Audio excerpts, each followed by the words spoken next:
तरह की गंदी गंदी गालियां, ये तो जैसे जो सड़क के गुंडे मवाली एक दूसरे को बोलते हैं वो भाषा का प्रयोग कर रहे थे। और मुझे दुख इस बात का है कि ये व्यक्ति का तो चलिए बैकग्राउंड ही ऐसा है कि ये कई बार ऐसी बातें बोलते हैं। उनके बगल में जो दो दो लोग बैठे थे, हर्षवर्धन जी जिनको शालीन माना जाता है, और रविशंकर प्रसाद जी जो तो मंत्री रह चुके हैं, नाथुने फुला फुला कर प्रेस कॉन्फ्रेंस करते हैं राहुल गांधी के खिलाफ। तू बैठ जा मुल्ला, तू बैठ जा उग्रवादी, तू बैठ जा कटुआ, ये किस भाषा का प्रयोग। नमस्कार। संसद के विशेष सत्र को इतना विशेष बना दिया गया है कि यह सत्र इतिहास के काले पन्नों में दर्ज हो गया है। बीजेपी के सांसद, मोदी जी के प्रिय सांसद रमेश बिदुड़ी ने बीएसपी के सांसद दानिश अली को संसद में भद्दी भद्दी गालियां बकी और धमकियां तक दी, लेकिन किसी ने बीजेपी के सांसद का माइक म्यूट नहीं किया, बल्कि रविशंकर प्रसाद, पूर्व मंत्री हर्षवर्धन जी भी पीछे बैठकर मुस्कुराते रहे। तो इस वक्त मेरे साथ सुप्रिया जी हैं। सुप्रिया जी, क्या कहेंगी? ये है चाल, चरित्र और चेहरा। नमस्कार। हर्षवर्धन शर्मा जी उनका नाम है, वो बैठे थे। देखिए ऐसा है प्रज्ञा जी, कुछ चीजें देखकर आपको एकदम से लगता है कि ये क्या हो रहा है। ये भारत का सदन है, ये नई संसद है, वहां पर भाजपा का एक सांसद चुनी हुई गालियां, मैं कहना नहीं चाहती हूं लेकिन उन शब्दों को सुनाना पड़ेगा क्योंकि वो एक धर्म विशेष के आधार पर दी गई। तू बैठ जा मुल्ला, तू बैठ जा उग्रवादी, तू बैठ जा कटुआ, ये किस भाषा का प्रयोग एक चुने हुए सांसद के लिए हो रहा है। बसपा के सांसद दानिश अली के लिए रमेश बिदुड़ी ने ये बातें कही। वहां पर पूर्व मंत्री हर्षवर्धन भी बैठे हुए थे, वो भी हंस रहे थे। रविशंकर प्रसाद बैठे हुए थे, वो भी हंस रहे थे। जो उसके बाद हुआ वो और भी अशोभनीय है। ओम बिरला स्पीकर हैं, सभापति महोदय हैं, बड़े कड़े तेवर अपनाते हैं विपक्षियों के खिलाफ, लेकिन क्योंकि वो भाजपा का सांसद है तो उन्होंने उनसे बात करी और उनको चेतावनी दी कि अगली बार ऐसा किया तो कोई और होता तो उसकी अभी तक सदस्यता निलंबित करने की बात हो गई होती। राजनाथ सिंह वो कहते हैं कि यहां पर मुझे अगर किसी को दुख हुआ हो तो मुझे इस बात का दुख है। अगर किसी को दुख हुआ हो, एक समुदाय विशेष को लेकर आप गाली दे रहे हैं, और अगर किसी को दुख हुआ हो जैसे शब्दों का प्रयोग कीजिएगा। मुझे ऐसा लगता है कि ये राजनीति में पतन का एक उदाहरण है, लेकिन ये भाजपा का असली चाल, चरित्र और चेहरा है।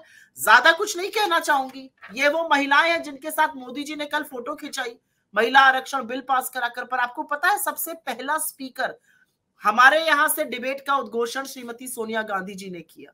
भाजपा की तरफ से किसने शुरू किया था डिबेट? निशिकांत दुबे ने। ये वो वाहियात आदमी है जिसने अपनी एक साथी सांसद को और अपने लोकसभा क्षेत्र की एक एमएलए को वैशाली की नगर वधू कहा था। इनको लगता है ऐसे लोग महिला सशक्तिकरण और महिला आरक्षण के डिबेट की शुरुआत करेंगे, तो ये बीजेपी की असलियत है। दरिंदों और वाहियात लोगों से भरी इस पार्टी से हम और क्या अपेक्षा करें। अगर कोई और होता तो अभी तक उसकी सदस्यता रद्द की गई होती।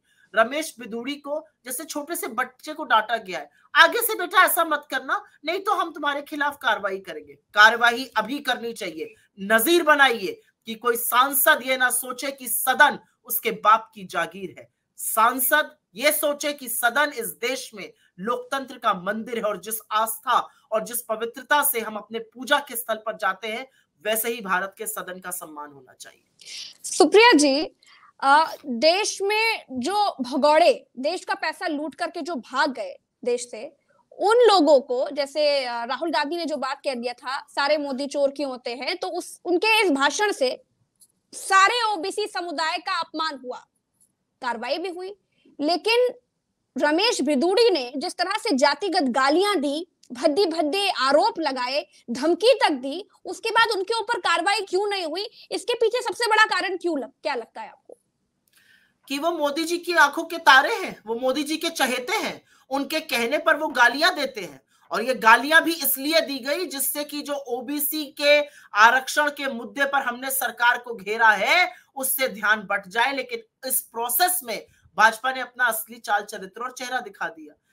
ये लोग इसी तरह की बात, आप ये सोचिए कि ये दिल्ली से चुने हुए एक सांसद है रमेश बिदुड़ी जी, अगर ये एक अपने साथी सांसद जो कि मुसलमान है उनको इस आधार पर गाली दे रहे क्योंकि उनका एक विशेष समुदाय से आते हैं।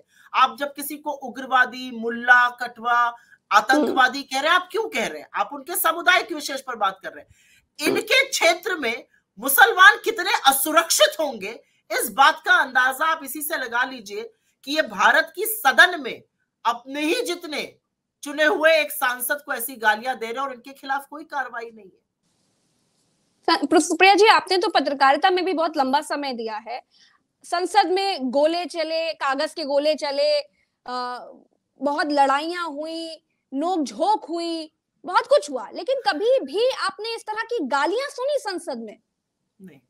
संसद में नोक-झोंक होना, संसद में कभी-कभी तीखे तल्ख बयान दे देना, संसद में कभी-कभी उलझ जाना एक दूसरे से, ये सब देखा गया है, लेकिन ये सब नीति पर देखा गया है। एक दूसरे की नीति का विरोध करते हुए, एक दूसरे के भ्रष्टाचार का विरोध करते हुए, एक दूसरे की खामियों का, विफलताओं का विरोध करते हुए बहुत तल्ख टिप्पणियां हो जाती है। कई बार लगता है वो नहीं होनी चाहिए, लेकिन वो हो जाती है, दोनों तरफ से होती है। लेकिन आज तक इस तरह की गंदी गंदी गालियां, ये तो जैसे जो सड़क के गुंडे मवाली एक दूसरे को बोलते हैं, वो भाषा का प्रयोग कर रहे थे। और मुझे दुख इस बात का है कि ये व्यक्ति का तो चलिए बैकग्राउंड ही ऐसा है कि ये कई बार ऐसी बातें बोलते हैं। उनके बगल में जो दो लोग बैठे थे, हर्षवर्धन जी जिनको शालीन माना जाता है, और रविशंकर प्रसाद जी जो तो मंत्री रह चुके हैं, नथुने फुला फुला कर प्रेस कॉन्फ्रेंस करते हैं राहुल गांधी के खिलाफ। अरे आपको अपने सांसद को नहीं कहना चाहिए किन शब्दों का प्रयोग कर रहे हो तुम किसी दुर्दांत आतंकवादी की नहीं, इस संसद में बैठे हुए, इस सदन में बैठे हुए एक सांसद की बात कर रहे हो। ये उनको नहीं कहना चाहिए था। तो मुझे ऐसा लगता है कि ये वो नहीं कह सकते, क्योंकि अगर वो ये कहेंगे तो उनके ऊपर कार्रवाई हो जाएगी। लेकिन इस पे क्या ही और कहा जाए। सुप्रिया जी, मोदी खुद विपक्ष को इंडियन मुजाहिदीन कह रहे थे, तो मैं उस पर आना चाह रही थी, प्रेरणा यही से मैं उस पर आना। देखिए, ऐसा होता है कि एक पार्टी का जो शिष्टाचार होता है वो ऊपर से तय होता है। हम सब कुछ करेंगे, हम मोदी जी के निजी जीवन पर,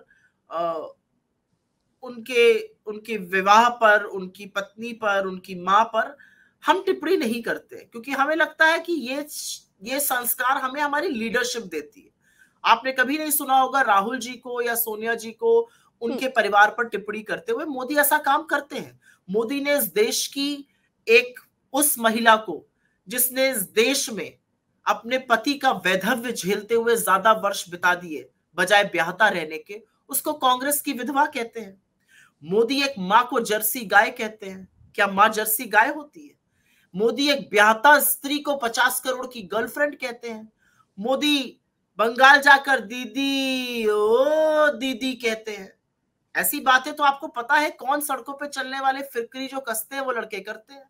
तो अगर वहां से प्रेरणा मिल रही है तो प्रेरणा तो वो ये भी देते हैं ना, शमशान कब्रिस्तान की बात करने लगते हैं, वो बात करने लगते हैं कि मैं कपड़ों से पहचान लेता हूं।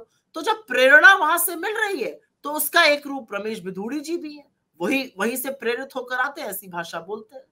रमेश बिधूड़ी जी से चर्चा चल रही थी संसद में चंद्रयान के श्रेय को लेकर के।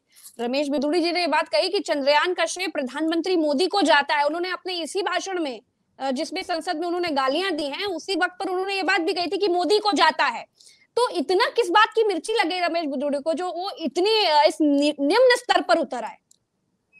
मुझे नहीं पता क्या ट्रिगर था इन लोगों का। हो सकता है अगले बार संसद में बोलते हुए रमेश बिधूड़ी ये भी बोल दें कि 1947 में मैं बताती हूँ सुप्रिया जी, दानिश अली भी चर्चा इस बात पर कर रहे थे कि चंद्रयान 3 में मुस्लिम महिलाओं का भी योगदान रहा है, इस बात पर चर्चा कर रहे थे। जी हाँ, मुझे ऐसा लगता है कि हो सकता है 2014 में ये घोषित कर दे जल्दी की आजादी 2014 में मिली है। भाई ये वही लोग हैं ना, जब नई संसद में आ रहे थे तो संविधान बांटे गए, अंग्रेजी के संविधान की प्रति में से सेक्युलर और सोशलिस्ट शब्द ही गायब कर दिया गया, जो एक्चुअली संविधान का सबसे बड़ा कॉन्स्टिट्यूशनल अमेंडमेंट हुआ था 1976 में, 42nd अमेंडमेंट। तो मुझे ऐसा लगता है कि इन लोगों से हम क्या आशा कर सकते हैं? ये लोग जिस तबीयत के लोग हैं, ये लोग जिस तरह की बातें करते हैं, ये लोग जिस तरह के, मतलब अगर एक छोटा कार्यकर्ता करे तो उसको फिर भी डांट पड़ सकती कि तुम ये सड़क छाप काम मत करो। देश की सदन में, ये नई संसद है, ये नया इंडिया बनाया है मोदी जी ने कि एक दूसरे को सदन में इनके सांसद गंदी गंदी गालियां, अब क्या बचा है? माँ बहन की गालियां देना बच गया है संसद में, वो भी शुरू करा दे। तो मुझे ऐसा लगता है कि आप महिला सम्मान की बात करें, उन्होंने यही तो कहा कि कुछ औरतें भी इसमें शामिल थी, उनको भी सम्मान दे देते। हर चीज का श्रेय मोदी जी को, तो इसका भी श्रेय मोदी जी लेना, इस गाली का भी श्रेय। अगर इसरो का श्रेय मोदी जी को है, तो अगर उनका सांसद एक ऐसी भद्दी गाली देकर बात करा तो इसका श्रेय भी मोदी जी ले। मैं तो ये कहती हूँ इसका श्रेय भी मोदी जी को जाना चाहिए, लेंगे इसका श्रेय।